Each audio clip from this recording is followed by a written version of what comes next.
Salam sejahtera tuan-tuan dan puan-puan yang dihormati sekalian. Selamat petang, selamat pagi, salam sejahtera kepada anda semua.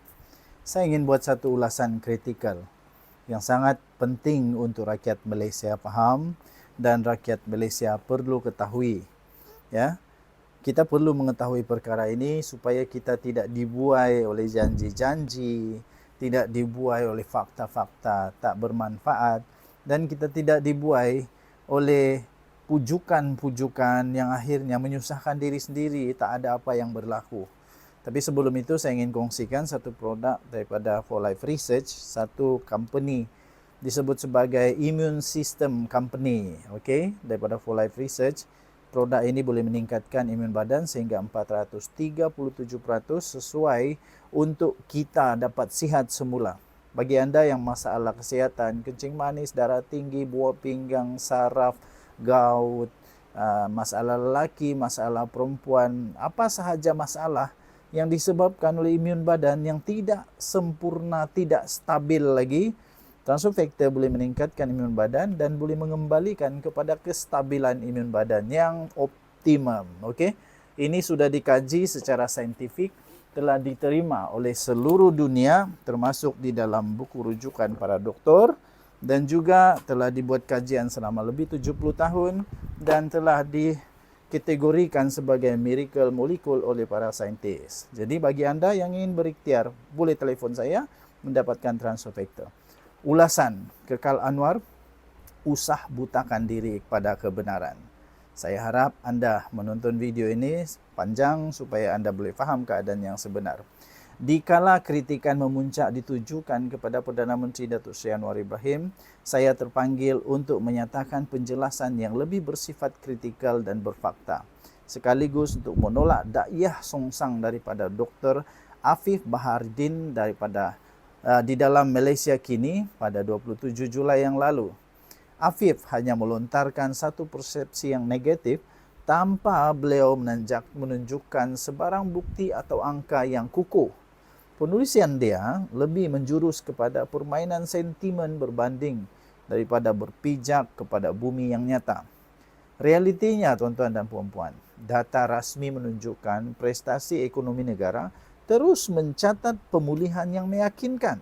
Jauh sangat berbeza daripada naratif suram yang selama ini disebarkan tanpa berfakta.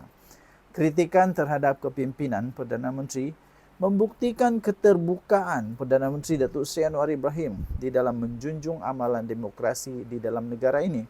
Buktinya jelas, naratif politik yang sedang dipermainkan oleh pihak pembangkang sehingga membawa kepada himpunan di jalan raya tetap diraihkan secara demokrasi oleh Anwar dengan penuh kematangan dan penuh kewibawaan. Namun tuan-tuan dan puan-puan, kritikan yang dilontarkan tidak harus dibakar bersama-sama dengan satu sentimen kebencian yang tidak membawa hasil.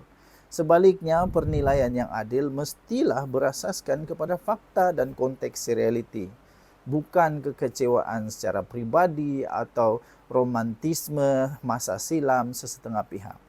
Nombor 1, prestasi ekonomi stabil dalam cabaran global yang tidak menentu. Kritikan yang menyatakan ekonomi Malaysia kononnya semakin suram tidak menggambarkan keseluruhan realiti. Sebaliknya, saya mengajak kita semua untuk lebih cermat di dalam menilai indikator dalam fakta rasmi yang tidak sama sekali dipengaruhi oleh sentimen mana-mana pihak. Indikator pertama pastinya ialah rekod Jabatan Perangkaan Malaysia DOSM, Bank Negara Malaysia BNM yang menunjukkan pertumbuhan keluaran dalam negara kasar atau KDNK pada tahun 2023 yang dicatat pada 3,6%, diikuti dengan 5,1% setahun kemudian. Peningkatan pertumbuhan itu tidak berlaku dengan sendirinya, sebaliknya memerlukan kebijakan pemimpin menyusun strategi ekonomi yang lebih rasional dan mampan dalam lingkungan jangkaan dunia menghadapi kesan rantaian bekalan selepas COVID-19 dan ketegangan geopolitik yang tidak menentu. Indikator kedua pula merujuk kepada laporan rasmi daripada Bank Negara Malaysia dan DOSM yang membuktikan bahawa adanya kecaknaan kepimpinan Anwar memastikan kestabilan kos sara hidup terus dapat diseimbangkan. Kadar inflasi bagi tahun ini mencatat hanya 1,1% berbanding 1,8% pada bulan yang sama pada tahun yang lalu. Ini menunjukkan satu penurunan. Ia menandakan bahawa ada kejayaan oleh kerajaan dalam mengawal tekanan harga secara berterusan.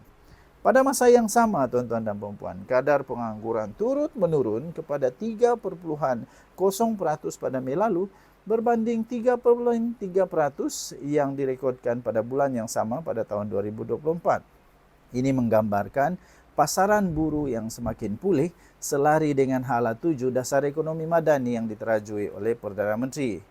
Kesungguhan yang ditunjukkan Perdana Menteri menerusi lawatan rasmi ke luar negara telah membawa impak yang cukup signifikan terhadap pelaburan langsung asing FDI ke negara kita Malaysia. Ini dibuktikan dengan rekod yang dicatatkan oleh Lembaga Pembangunan Pelaburan Malaysia atau MIDA apabila Malaysia mencatatkan rekod pelaburan tertinggi dalam sejarah iaitu 378.5 bilion ringgit dengan pertumbuhan 14,9% mengikut perbandingan dari tahun ke tahun. Dengan menjana lebih daripada 207,000 pekerjaan pada tahun 2024. Peluang pekerjaan yang besar ini membolehkan rakyat negara Malaysia untuk memperoleh pekerjaan dan ia terbukti signifikan melalui kadar pengangguran yang direkodkan oleh DOSM menurun kepada 3,0% pada Mei 2025. Nombor 2, dasar strategik madani. Menyusun semula ekonomi untuk masa depan. Kerajaan pimpinan Anwar tidak meneruskan dasar yang sudah lapuk, sebaliknya memperkenalkan pendekatan strategik melalui gagasan Malaysia Madani. Kerangka ekonomi madani yang dilancarkan pada Ogos tahun 2023 dengan fokus kepada pendapatan boleh guna rakyat, penstrukturan subsidi tersasar dan penciptaan pekerjaan bernilai tinggi mula menampakkan hasilnya. Namun, ada setengah pihak yang tidak sabar dan terus menghukum. Sikap itu jelas menunjukkan kekontongan jiwa dan fakta sebenarnya. Mana mungkin sosok seorang Perdana Menteri seperti Anwar Ibrahim mampu menyelesaikan semua kerosakan yang diwarisi oleh kerajaan sebelum ini terdahulu dalam masa yang tersingkat. Namun ketegasan dan kesungguhan yang ditunjukkan oleh Perdana Menteri Datuk Seri Anwar Ibrahim ternyata telah mula membuahkan hasil. Apa buktinya?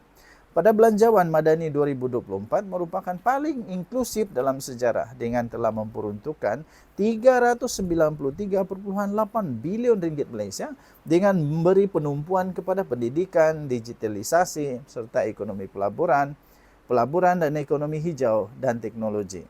Ketegasan Perdana Menteri dalam aspek tadbir urus serta tata kelola yang baik juga melalui subsidi bersasar diesel pada Jun 2024 telah berjaya mengurangkan ketirisan sebanyak 4 bilion ringgit setahun.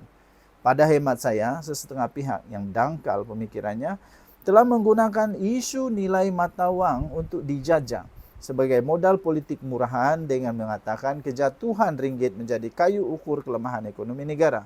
Ia bukan sesuatu yang cukup wajar. Namun sedarkah mereka? Laporan Sea Asia Stats yang mengumpul data Society for Worldwide Interbank Financial Telecommunication atau SWIFT menyenaraikan ringgit sebagai antara 20 mata wang paling berpengaruh pada peringkat global. Malah ringgit mengukuh sehingga mencecah paras setinggi 4,1990 berbanding dolar Amerika Serikat pada 5 Mei yang lalu. Ia adalah peningkatan sebanyak 6,2% sejak awal tahun dengan mencatat paras paling kukuh pada tahun 2025. Selain itu ada statistik yang sekadar memaparkan angka, tapi ada juga angka yang memaknai harapan. Tahun ini Malaysia naik 11 anak tangga dalam indeks daya saing dunia dari kedudukan 34 kepada 23.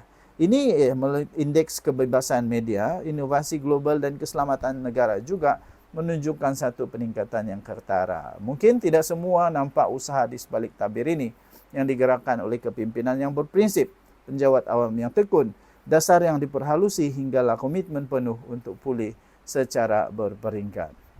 Okey, tuan-tuan dan puan-puan yang dihormati sekalian, Jika Anda mau untuk membaca keseluruhan ulasan ini, Anda boleh lihat di Malaysia Kini yang ditulis oleh Muhammad Abdul Hamid, iaitu Timbalan Ketua Menteri 1 Pulau Pinang dan Adun Batu Maung. Okey, Anda boleh masuk ke dalam malaysiakini.com. Ada beberapa isinya lagi yang memang sangat-sangat bermanfaat bagi kita, antaranya komitmen terhadap tabir urus baik dan reformasi institusi, dan juga keempat, adanya kepimpinan luar biasa menjangkau peringkat antarabangsa, dan akhirnya ada kewibawaan yang hakiki. Tinggalkan komen Anda. Denyut Nadi Suara Rakyat bergema di channel ini. Bye-bye.